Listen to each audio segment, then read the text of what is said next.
so hard going to work with those two ugly, ugly dudes. It's a tough job. I hope you Somebody demand a has to raise do it. every year.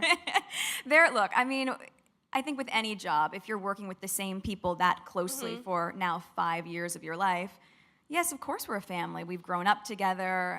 The people that I'm closest with on the show, though, are Rick and Sarah, who played Donna and Lewis. Those are my buddies. Rick and I always go and get foot massages together. It's our own off-camera version of mudding, I guess. So I'm excited to see everybody again. Oh my God, we should have had a foot masseuse on stage with us. Wouldn't that be something? He's the one that loves it so much. We get foot reflexology. Do you think that they will ever, that you and Rachel and Mike, will they ever get married?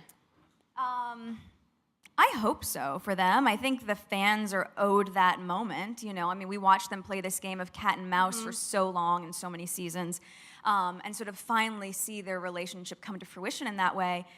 Look, it would be worth it. That wasn't the original ending, though, what we ended with at season 5. In the scripted version, they got married. Really? And then when that script came out, the first draft of it, myself and Gabriel both had a very guttural response to it. And Aaron Korsh, our creator, was on his flight from LA. And I called him and left him a voicemail saying, I know we're shooting this in 4 days, but I don't think this makes sense. Why would they get married like this? Before he goes to prison. And so he changed it. Well, it was actually interesting. I read. At the beginning of this clip, Harry's wife talks about other cast members. She goes on to explain what she thinks is an hilarious anecdote about going to get foot massages with one of the other actors, Rick. She laughs at this, demonstrating, of course, that Harry's wife has no real sense of humour, although it does get a laugh out of the interviewer. But there's silence from the audience. The laugh from the interviewer provides her with fuel, but the silence from the audience wounds. Harry's wife thinks that she's utterly hilarious and that everything that she says where she thinks it's funny, you should recognise that too. You'll notice that she realises there's been no response from the audience. She doesn't perceive that as wounding. That's what her narcissism does in the subconscious. But there is that momentary pause as it washes over her that she didn't receive a response. That threatens her sense of control, and the narcissism responds by making her feel anxious, because there isn't the provision of anticipated fuel from the audience, and it threatens the sense of control by them not laughing at her amazingly hilarious anecdote. Momentarily, she's weakened and feels anxious, and this is demonstrated by the fact that she immediately then starts playing with her hair in a very obvious manner. Harry's wife then moves on to talk about the fact that the scripted version was different from that which had actually been shot, and that in the scripted version, her character and that of Mike were going to get married. And she then explains that when the first draft of that script came out, myself and Gabriel, not sure who that is, but anyway, had a, wait for it, very guttural response to it. So picture the scene. Harry's wife is handed her script. She reads through it and then immediately goes, or such like, because she has a guttural reaction to it. She makes some growling noises. Of course, we all know she means visceral, but this isn't the first time that Harry's wife's lack of intelligence has shone through, because she regularly muddles up the words. She says guttural when she means visceral. She says archetypes when she means stereotypes. And there are other examples beyond those. But it's quite entertaining to see that this, back in 2016, was replicated in 2022. So the last 6 years she's been going around saying, I had a really guttural reaction to the crispy seaweed that I've just eaten. Everybody going, what? You started going, how extraordinary.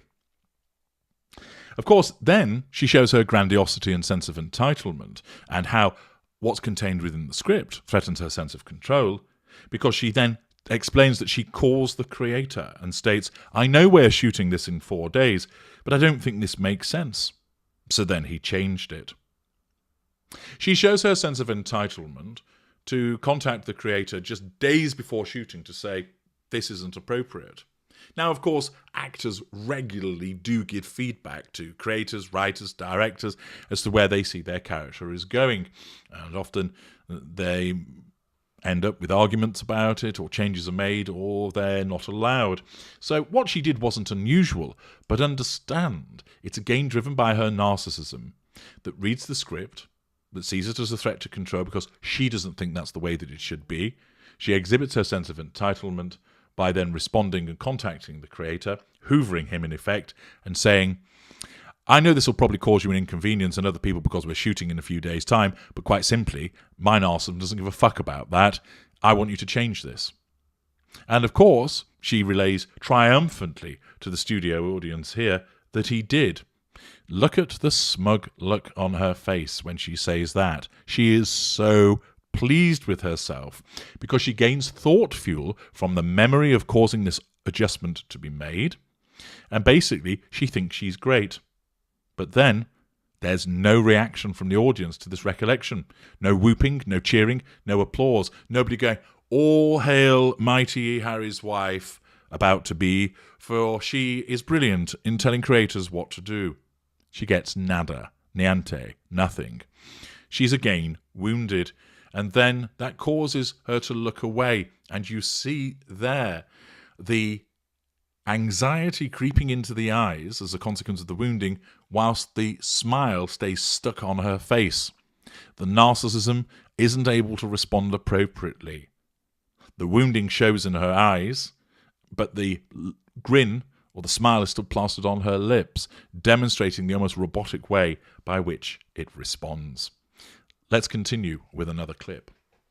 Q&A with him, with the creator, and with Aaron, and he said that initially, I think Mike was supposed to go to prison in season 1, at the end of season 1. Well, you know more than I do. I didn't know that. So I was like, oh, that's interesting. Like, Yeah. that would have, like, the show would have, Been completely different. right? Yeah, I mean, Aaron is so talented, and he's also so hands-on, and to be able to be on a show this far into it, where he is that committed to making sure it really has an air of authenticity, he'll be one of the first people to say it. He can create that world for us, but we've each individually been living our characters, so we're going to see it through a different scope, and he's always open to hearing our point of view on that. And he even said himself he couldn't decide if he wanted Mike and Rachel to be married or not at that point.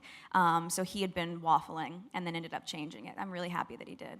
And you just said that you want them to get married for the fans. How do you envision it? Do you want him to, like, somehow I guess, can you plea bargain your way out? I don't know how that really works. You're the lawyer. Oh, no, Rachel's not a lawyer yet. I'm like, she has no idea, nor do I. No, I don't know. I mean, I don't know how it's going to play out because, of course, with Mike in prison now, Rachel's world opens up in a very different way. I mean, one of the first things I said to Aaron was, oh, no, does this mean Logan Sanders is coming back? Because the fans got so mean when that happened. I mean, people didn't want to see Rachel misstep. She has been a moral compass so much on the show, so that was a really big problem for a lot of fans, and I understand that, but with that said, she's human, and I think if Mike is away at prison, we want to trust that their love can endure that, but she's going to have a lot of other catalysts in her life now that might rock the boat. And do you have any idea of what's coming up, or not until the first table read? I have a sense of what's happening in the first episode, which I cannot tell you any of. I'm so sorry. I always try to, like, get people a little to bit. spill a little, and they, everyone's been so well trained at this point. We are well trained, but I think what's good about that is if you get everyone to spill just a little bit, you can connect all the dots, and then you'll have the whole story. So it's worth it. Spilling the fake story. Right, true. We're not that deceptive. No, we're not that good. So I do know what's happening in that first episode, and it's really going to introduce that world of Mike's new life in prison, what happens with the firm, and then, of course, how they're going to get out of this. And what of yourself do Harry's wife discusses Aaron, the creator. Notice that she goes to her buzzword of authenticity, where she talks about the air of authenticity. Here, she's asserting control over the interviewer and the audience by talking about the creator, but triangulating in a benign way because she's complimentary about him. The interviewer then asks about where's it going to go to next, how's Mike going to get out of prison, is he going to plea bargain? And then, of course, says, well, you're the lawyer. To which that is challenge fuel. Harry's wife deflects from that by pointing out, no, I'm not a lawyer and neither's Rachel. Now, as I understand it, Rachel's a paralegal. Lawyer is a generic term. For instance, in the United Kingdom, lawyer, if somebody's lawyer, that could mean, for instance, that they are a barrister, a solicitor, a trainee solicitor, a paralegal, an in-house government lawyer, in-house counsel. Lawyer is an umbrella term for an individual that has some level of qualification operating within the legal system. It could also possibly be stretched as well to talk about, for instance, a clerk to the court or a judge, because they're involved in the law. So for her to say, well, Rachel's not a lawyer, isn't exactly accurate, because a paralegal is a form of lawyer. Nevertheless, it's a minor point, but shows that she doesn't really understand her character to the extent that she believes that she does, which goes really to the relatively low cognitive function that Harry's wife exhibits, although she thinks she's far cleverer than she actually is. She then goes on to talk about the fact that Mike's in prison, and she comments that she asked, did that mean that Logan Sanders comes back? And she then says that the fans get so mean about that. Again, she gets no reaction from the audience as she attempts to draw them into responding to her talking about this aspect of the show. Notice that this is the third time that she's sought to draw them in with a joke or some kind of, as she would call it, guttural reaction, and she fails. Notice this shows again the mid-range nature of her narcissism. It's simply not learning. Even though it happened very recently, the compartmentalization of her narcissism is such that it's forgotten already about that wounding that had occurred and still attempts to draw in the audience and fails for a third time.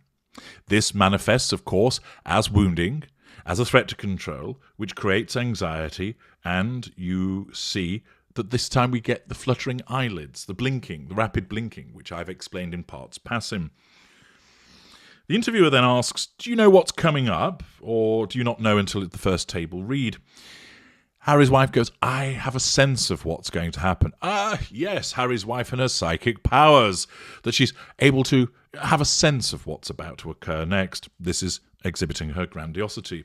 But of course, then, as a form of belittlement and condescending behaviour, she says, but I can't tell you, and engages in the false laugh, and I'm so sorry, except of course we know that she's far from sorry. We then get, of course, as it moves back to the next question coming along, those dead eyes once again, as she is unable to segue in an appropriate fashion from one displayed emotion to the next, and we get another glimpse of what's going on underneath. This is excellent at demonstrating the various ways that Harry's wife is compartmentalizing, and that her narcissism causes her to portray a particular face, and then, before it goes to the next one, there's a little gap, almost like a commercial break, and then you see that dead-eyed look again, exhibiting the fact that there simply is nothing there. More interesting observations, a thoroughly excellent interview in terms of understanding her narcissism in action, and there's more to come in part 3. Join me there.